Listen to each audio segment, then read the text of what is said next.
Welcome to episode 1 of the Underground Politics Podcast. It's your host, Vinu Patel. And what I just wanted to discuss, and really bring up is the anti-Semitism we're seeing on college campuses. And it's so rampant. And the double standard is so blatant. But nobody cares. It's just terrible. Because we're seeing organizations like Jewish Voices for Peace get banned because they're protesting for Palestinians and they're Jewish. I guess, if you're at an elite university and you're Jewish, you gotta toe the line. It's not like you're a person that can think independently and critically on your world. No. You are a category and you have to have the opinion that fits in the category. If you don't have that opinion, it's not that the category is wrong. It's that you are wrong and that you have to be silenced. And we're seeing a different reaction, though, in UCLA. And I know Columbia, UCLA, they're on different ends of the country. But they're both these elite universities. But what is it really like when you see pro-Israel protesters not being peaceful? We see them violent. We see them agitating people, putting up loudspeakers, making sure nobody can sleep in these encampments, making sure that, they're actually invading these encampments. I guess they're taking a note from the IDF here, just beating people up, using violence. Surprisingly, there are no cops to be found. I guess they don't care. You have the right politics, right? And nothing happens to these kids. Nobody cares. Nobody's banning them. They're praising them. So I guess, why is there a double standard? And why is there this expectation that if you're Jewish, you have to have a certain ideology? I don't know. Personally, I actually went to one of these protests. I actually know what this is about. And you would be surprised. There are more white people and Jewish people there than Arab and Asian people there. There are Indian people there. I think actually there were more Jewish people there. There are probably not the same amount of Jewish people there as Arab people there. It's not as many as you think. And you had not just secular Jews, people that don't go to synagogue. We had the ultra-Orthodox Jews. They have, the full outfit. They got the posters too. They're not acting. They are really Jewish. They are Orthodox Jews protesting for Palestine. Did I just blow your brain? I bet you haven't seen that on mainstream media. But I did, because I actually saw what was going on there. Thank God this was before Columbia, though. It was before, those billionaires met with Eric Adams to have him marshal his NYPD goons into Columbia and beat the shit out of these protesters. They cracking these kids' skulls like they did 60 years ago. But why? Eric Adams literally met with these billionaires. They said, we're going to support you. Make sure you win your next election, but you got to make sure you support the state of Israel. Now, I don't know about you, but New York, it's pretty far away from the Middle East. I don't know. And then they calling these kids corrupt, saying they're pro-Hamas. The billionaires are literally hiring cops to beat the shit out of these kids. They're employing it's like a professionalization of what those pro-Israel protesters did at UCLA. And you know what's really interesting? Is that these the same billionaires that are funding all this pro-Israel bullshit are also the same people funding union busting. Isn't that a bit odd? You wouldn't think there's much of an intersection between people interested in, Middle Eastern politics, Middle Eastern foreign policy issues, and workers' rights. Why? Why is that? What's the connection there? Maybe there's a through line. The through line's pretty obvious when you think about it. It's all about capital. The growth and preservation of capital. Just think about it. What we're doing in Israel, we're not just supporting their genocide. We're not just supporting the fanatical, lunatic apartheid state of Israel. We are also funding them. But we're not cutting Israel a check. No. We just send them the weapons. We're paying American companies to make these weapons. Maybe that would actually put some money into the economy, because we're not just putting 10, 20 million. We're putting billions so much money out. It's like Ukraine Part 2. Now, there's a lot you can say about Ukraine, but that's for another podcast. What we're seeing with Israel, though, we're seeing all the forces of capital funded, and we're seeing the media manufacture consent for these wars. We're looking, it's all the standard stuff. Worthy victims are Israelis, unworthy victims are Palestinians, which is why you'll see an article that celebrates saving 4 Israeli hostages and downplay the fact they killed 300 Palestinians. I don't know about you, but I think that an Israeli life is worth just as much as a Palestinian life. Argue in the comments if you don't think that's the case. It'll be fun. It'll be fun. Oh, it's interesting. It's really interesting. You start thinking about this. Just think about why. Because the media gets paid off of these same weapon advertisers. Frankly, they get paid off war. War is very, very good for business, just like Trump. And then the same people, right, that had it, pay the bills at these media companies, the people that buy the ads, the things they, the content is just like the things they put between the ads. It's all about the ads for these people. Well, these people make so much money off of war. That's why you saw those, Pfizer ads, all these big pharma ads on CNN too, because they get all that money. And there's way more you can also say about it. That's again for another podcast. You got to subscribe for that one. Like this podcast too. Maybe you'll convince me to do another one. And so you see the forces of capital, manufacturing consent. You'll see people like Dana Bash, word for word, repeat Israeli IDF talking points. And you can also see that with Jake Tapper too. I mean, and this is just CNN. Imagine what they're doing at Fox News. They don't even think these Palestinians are human over there. I do, of course. But I really, it is interesting. It's interesting. I watched this documentary, Israelism, recently. What I saw kind of surprised me.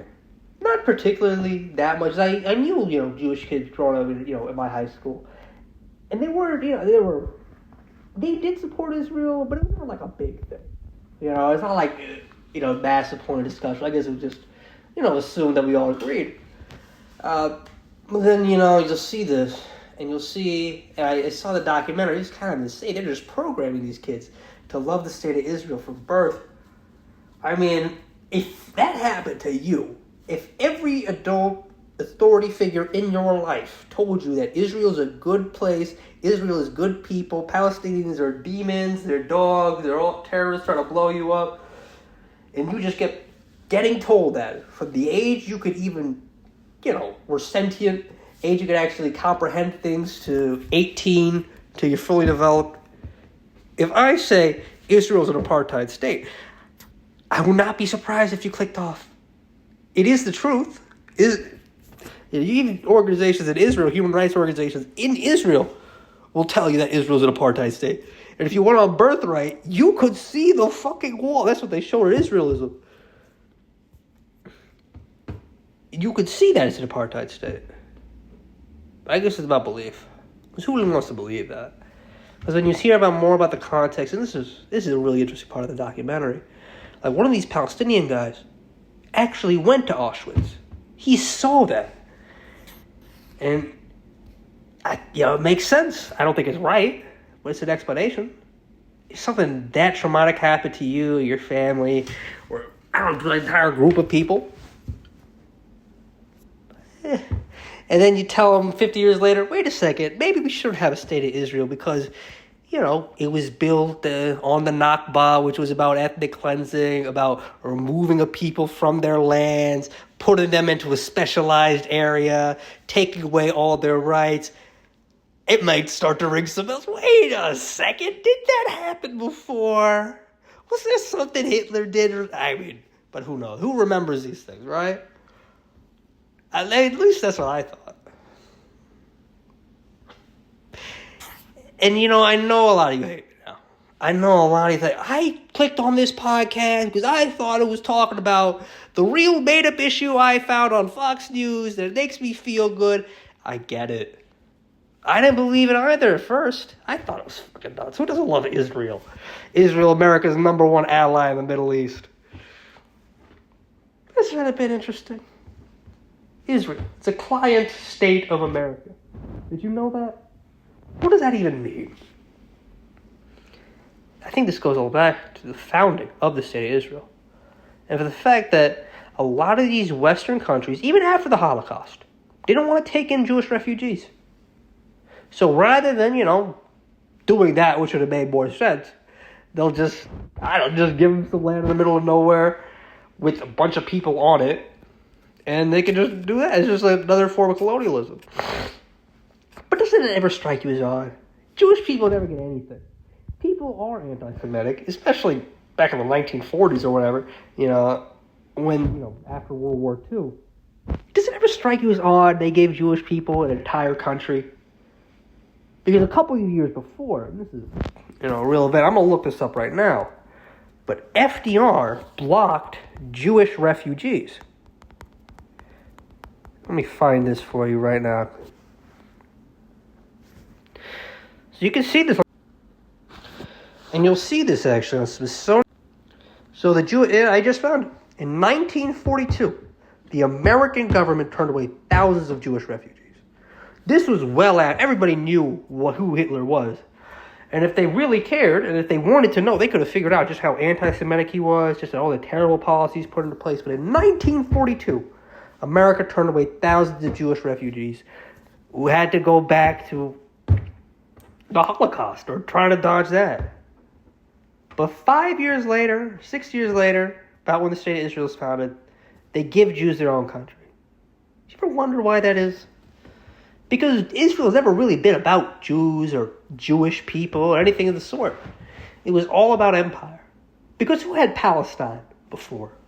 Of course, the Palestinians, but who was ruling? Who controlled Palestine? It's the British Empire. But what happened at the end of World War II to the British Empire? Decolonization. We already saw this with India. They got their independence in 1947. And when you see this retreating imperial influence, why create the State of Israel to promote Western power in the region? So we can really talk about, what's going on, or why is the State of Israel, that the State of Israel somehow, is the Jews' greatest insurance policy. But there was nothing of the sort that was actually there to actually found it. But is that interesting? Jews' greatest insurance policy. Is that really the case? Is subjugating an entire group, a population of people, putting them on the outside, taking away all their rights, antagonizing every single one of them justifiably against you because, you did steal their house, steal their land, and steal their rights, as well as stealing their water. Does that really make you safe? I would say it actually makes it more dangerous. And if you're really looking for a safe place to be Jewish in America, or rather the world, I would say, yeah, you probably would be safer in America. Safer than being in an active war zone. And we're seeing what the apartheid Israeli government is doing in the Gaza. They are committing a genocide there, but they're even the war crimes. They're like fucking Gitmo. These Palestinian protests. Palestinians. It's really nuts. They're even strapping injured Palestinian civilians to the front of their jeeps. I guess that's a new idea. I guess that's high-level Mossad prisoner transport technique. I'm not so familiar with that. All the special forces guys really sound off in the comments here. Tell me what was going on. I laugh only because it's so ridiculously cruel. And we see that all the power, all the money, all the influence is on the side of the people committing all the crimes. There's no justice. There's no law. And how can we say that? How can we... The International Criminal Court has put out warrants for the arrest of Benjamin Netanyahu because of his war crimes.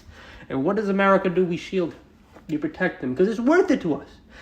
It's worth it for us to have these Palestinian genocides as long as we get to project some power in some geopolitical chess match we're having with other empires of Russia and China. Personally, I think it's buffoonish and I don't think it's actually going to work, but I guess that's why I'm not in charge. Because it's not really about reality. It's about feeling.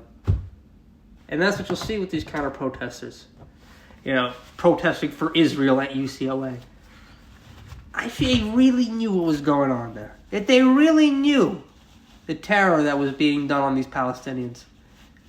Would they accept it? Maybe they would. I don't think they should, because I don't think, again, a Palestinian's life is somehow worth less than an Israeli's life. I think it's a ridiculous notion.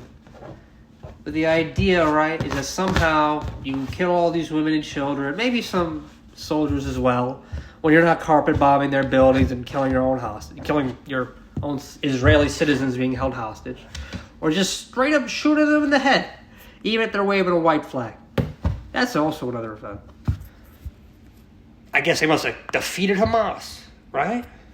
They've only created more Hamas people. They've only put more people into the ranks of Hamas. Why, right? Imagine somebody killed your entire family, blew up your entire neighborhood. Are you going to support those people? Now, personally, that's a bit far. I don't think that's right. And I know what you're saying, right? What about October 7th? What about Hamas? Hamas is evil. Do you support Hamas? I don't support Hamas. But you know who does? Who did for decades? Benjamin Netanyahu. Benjamin Netanyahu loved Hamas. You know why? Because he knew that having Hamas in the Gaza Strip would obliterate any chance for peace and a two-state solution. Benjamin Netanyahu loves Hamas, which is why he let them kill all those people and do that. Just kill all those people and take all those hostages. And you'll find that, the rape, right? The mass rape. These Hamas animals are raping everybody. Of course, we're seeing Israelis actually sodomizing people in their own, prison detention centers. But all those stories are debunked. Even the New York Times debunked its flagship story. So what's it really about? If Benjamin Netanyahu actually doesn't hate Hamas, actually let this happen, maybe he did let it happen. He had the plans. IDF had the plans for the attack days before. If they wanted to, they could have stopped it. I guess they would have had to, if they wanted to, they wouldn't have just put all those people in the West Bank to make sure it happened. I'm not one for conspiracy theories, but this Bibi Netanyahu had been a very savvy political operator. He wasn't Israeli Special Forces commando. He knows the military. He knows all this stuff. This sheer ineptitude. Even after he was warned by the Egyptians this would happen. Or could be added into the context of what was happening at the time. With all those Israelis protesting the fact he was trying to railroad the courts to make sure he could never be convicted for his petty crimes. Real crimes. But when you hear it's like a couple $100,000 for cigars or something, it's like, God, that's what you're going to blow up Israel for? For some petty personal bullshit? Alright. It's fucking retarded, but, I guess I don't know. Because that's what you see. The buffoonery, the savagery, the brutality, sociopathy of these people. It boggles the mind. I don't know. And then we see Biden make his inept efforts to stop it. I mean, only after everyone's already been killed. Only after Rafa's already been flattened will he, I guess, grow some balls and do anything. I don't think he's still doing anything. He built this retarded pier. Man, what a moron. You gotta think, man. It's like, it's bad enough it's not actually doing it. Why it gotta be funny, too? Why does the ineptitude have to be hilarious? They built this pier with hundreds of millions. They've had hundreds of millions on it, and it floats out to sea. It just breaks up. And they built another one. I saw on Politico. The pier is a success. No aid is getting to Gaza. It is a success. And I thought, man, what poor Biden staffer had that job? Plant that nonsensical article on Politico. I feel bad. It contradicts itself in the fucking headline. But I guess I don't work for the government. That's what it seemed like. Kind of can seem hopeless. At least it did when I was protesting. This was before Columbia. This is when there was still media black and all this stuff. This is when you'd still get called anti-Semitic if you thought of Israel's, not the best place. And committing a genocide. You still get called. I mean, I'm gonna get called anti-Semitic now, I'm sure. That is interesting. That is interesting. It has nothing to do with they say that anti-Zionism. I say that Zionism is its own independent political ideology, and I guess it's just not my opinion, though. It's not just my opinion. You also see Jewish people have this opinion. I guess you're to call them anti-Semitic Jews, self-hating Jews. I mean, for the record, most Jews I've met are self-hating, but it has nothing to do with the state of Israel. You see these things, and you just wonder why. You wonder why the brutality is done in broad daylight. There actually is massive support for a ceasefire. The vast majority of the country wants a ceasefire. But why did it take so long? I think we're getting some partial ceasefire. I only think that's because Benjamin Netanyahu blew up everything he could. It still didn't solve his problems. It's a ceasefire. I don't know. I really don't know. I wish I had all the answers for you. I wish I could have solved the whole situation of Israel and Palestine in the 20 or so minutes we've been talking. But I can't. I can try and do my best. I can try and advocate more, try and do more. And I will. Because I accept, maybe I can't solve the entire issue, but maybe if one person says, or a couple people say, wait a second, Israel's an apartheid state? Wait a second. Netanyahu supported Hamas? And they knew of the attacks and they let it? That's the thing. I don't know if they let it happen. But I don't think they tried to stop it.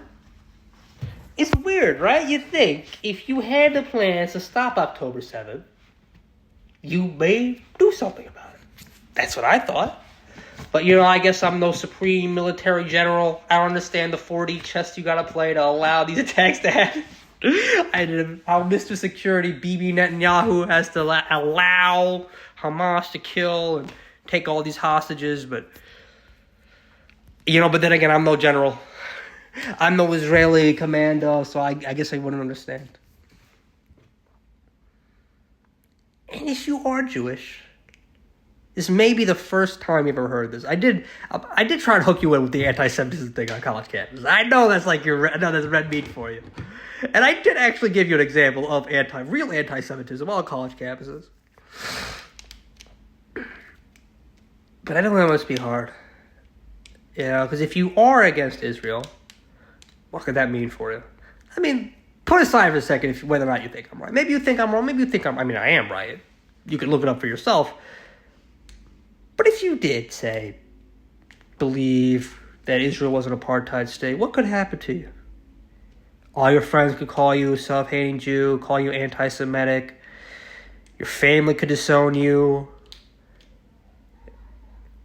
And I guess what's that worth? I mean, is that really worth calling this out? No, not to most people. Most people rather conform. Everybody thinks they want to be a rebel. Everybody thinks they want to do it, but who really has the strength? You do. All of you do. If you're listening to the sound of my voice, you have the strength. All it takes is a choice. I've seen Simone Zimmerman. I mean, I don't think she's a weak person, but it's not like she's Hercules. She still stood up against it. You see Norm Finkelstein, some old guy. I doubt he's deadlifting. He's not pushing plates, but he still did it. So why? All it takes is something in your heart to stand up for what's right. And I don't have all the answers for you. I don't know how to solve all the issues. I do know one thing that could solve the issues, though. A real ceasefire. And actually franchising Palestinians, giving them their rights back, giving them the land back that was stolen from them. I'm not saying you stole it from them. Maybe you did. I don't know. I was listening. But I ask you, step away from the easy answer. And I'll give you a personal story. I'm not Jewish. That would be interesting. That would make for a good podcast, an Indian Jew. But I am Indian. And I do have some experience with this. A guy by the name of Modi. We're talking about genocide, right? This guy actually had the Golden Temple Massacre on his hands. He didn't care. He was actually banned from America because of that. Then he wins, leveraging all this hatred and this fear. What does he do when he gets in power? He is Hindu. So he moves to create India as this Hindu nationalist state. He gets all his cronies in power. Cuts these corrupt business deals with big businessmen, like any two-bit fascist, rather. And of course, creates the cult of personality, silences opposition, and in this last election, and he actually didn't look that good. Because after his first election, he got a second election, right? He won an absolute majority in the parliament. He could do whatever he wanted. He was running rampant. And he actually used that power to jail political opponents or level bogus charges against them before the third election. Do you know what happened at that third election? Fortunately, he is still prime minister, but he did lose his absolute majority. And you're starting to see the tide turn back. And it was definitely controversial. Everybody in my family loved Modi. All my friends loved Modi. I didn't, and I thought he was a fucking piece of shit. But, that's just my my left-wing communist bias leaking out, my ABCD bias leaking out, right? So I don't know exactly, maybe I don't have the exact same experience you do with this, but I know a bit about it. I guess, my personal life, if it was just politics, it'd be a lot easier, but, that's a story for even another podcast. So make sure you subscribe, you like this one, and share it with your friends. Maybe podcast 100, I'll do something about this. But it's still worth it. It's still worth calling out what you see is right. Because they ask how that happens, right? How does this happen? How do all these tragedies in the world happen, but nobody says anything? Because every single person is fearful. They fear the consequences. They fear. Even though they know what is right, and they know what is wrong, they cower to fear. That's all it takes. That's all it takes. You don't have to actively participate. But your silence can be leveraged in ways you may not appreciate and you may not agree with. So I'm not asking you to solve Israel and Palestine all on your own. I mean, even your, great podcast hero host here can't do that. But I do ask you this. Try to talk to one person about it. I'm not saying you're going to convince them, maybe not. But try. And at least convince yourself. And I'm not asking you, I would like you to take everything I'm saying here at face value, of course. But at the very least, look it up for yourself. Look up the fact that Benjamin Netanyahu knew this Hamas operation was going to happen. Look it up for yourself that Benjamin Netanyahu's always been a supporter of Hamas because he wanted to sabotage a two-state solution. And let's see what else might be there. I'm sorry, but you may not like what you find. And I'm not expecting you to change. If you've been programmed since you were, kindergarten at your Jewish day school that Israel's the best country on the planet, it's your insurance policy against another Holocaust, I'm not asking. I know you may not change your mind immediately, but look into it. It's going to be more rewarding than you can imagine. It's also going to be painful, but it's going to be worth it. I don't have all the answers either. I'm not perfect either, but I'm not asking for that. Even if you were an IDF soldier, you're seeing even in this documentary Israelism. Some of these people come back to us like, hey, that was fucked up what I did. We're committing war crimes over there. There's a military occupation over there. We're just rounding up Palestinian people, young Palestinian men, for no reason. Or for some concocted reason we made up. They'll tell you themselves. Look into it. You'll appreciate you did. Thanks for your time. And catch me next week, where we'll talk about something else. Maybe it's a bit more inspiring. It could be a bit better, too. Probably won't be, but it's fun to believe, right? See ya.